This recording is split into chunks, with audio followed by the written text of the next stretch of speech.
영화배우 이성균 씨가 목숨을 잃은 후 잘못된 수사 관행, 선정적 언론 보도 행태 개선 필요성이 제기되고 있습니다. 지난주에 봉준호 감독, 윤종신 씨 등 문화예술인들은 기자회견을 열어서 수사 과정에 대한 진상규명, KBS 등 언론의 잘못된 기사 삭제와 자정 노력, 정부와 국회의 관련 법령의 재개정 노력을 촉구했습니다. 이성균 배우에 대한 수사는 내사 사실이 보도화되면서 본격화됐는데 범죄 혐의도 확인되지 않은 단계부터 정보가 유출된 것입니다. 이후에도 수사 정보 유출이 아니면 알 수 없는 내용들이 반복적으로 보도됐습니다. 경찰은 경찰 수사공보 규칙을 위반하면서 비공개 요청을 거부하고 출석을 언론에 공개했습니다. 경찰 수사사건 공보규칙 제15조는 사건 관계인의 출석 등 일시, 장소, 정보를 공개해서는 안 된다. 제16조는 출석 등 수사 과정을 언론들이 촬영, 녹화, 중계방송하도록 허용해서는 안 된다고 되어 있습니다. 명백하게 관련 규정을 위반한 것입니다. 경찰은 3차 소환 시 밤샘을 포함 19시간의 강도 높은 조사를 실시하고 심야 및 장시간 조사를 제한하는 경찰 인권보호 규칙도 위반한 것입니다.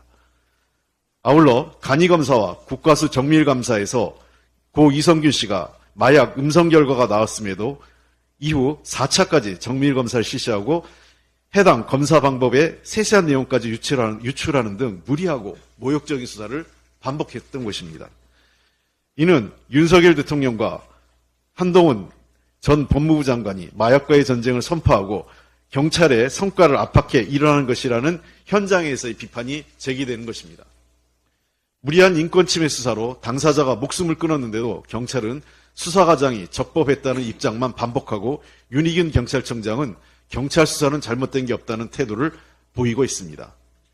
수사기관과 언론이 사실상 유착해 경찰이 유출한 정보를 선정적으로 보도한 언론의 책임도 가볍지 않습니다. 연예인이라는 이유로 인권보호와 무죄 추정의 원칙이 무시된 여론재판식 보도가 쏟아진 것입니다. 수사 과정에서 KBS는 범죄와 연관성이 없는 당사자들의 통화 녹취 파일을 보도, 또한 이성균 배우가 혐의를 부인하고 있는 상황에서도 협박범들의 일방적인 주장과 진술에만 근거한 선정적인 보도를 이어갔습니다. 사망 이후에도 한국기자협회 윤리강령을 어긴 선정적 보도와 사실이 아닌 유서 내용까지 보도되어 남아있는 유가족에게 큰 고통을 주었습니다. 한국기자협회에게 요청합니다. 해당 기자들에 대한 윤리강령 여부를 기자협회가 심사해 주시기 바랍니다. 형법 제정 시부터 시행된 피의사실 공표 금지는 사실상 사문화되어 많은 피해자를 양산, 공표행위 입증이 어려울 뿐만 아니라 이 조항을 위반한 수사기관이 스스로 심판관이 되어 단 한 건도 기소되지 않았습니다. 좋은 연기로 사랑을 받았던 한 유명 배우의 죽음은 우리 사회의 수사와 보도가 이루어지는 방식과 내용을 성찰해야 한다는 물음을 던지고 있습니다.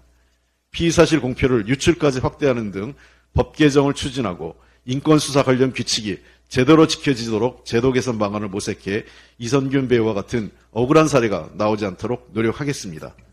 경찰은 반성과 함께 유가족에게 사과해야 합니다. 그리고 개선 대책 마련하십시오.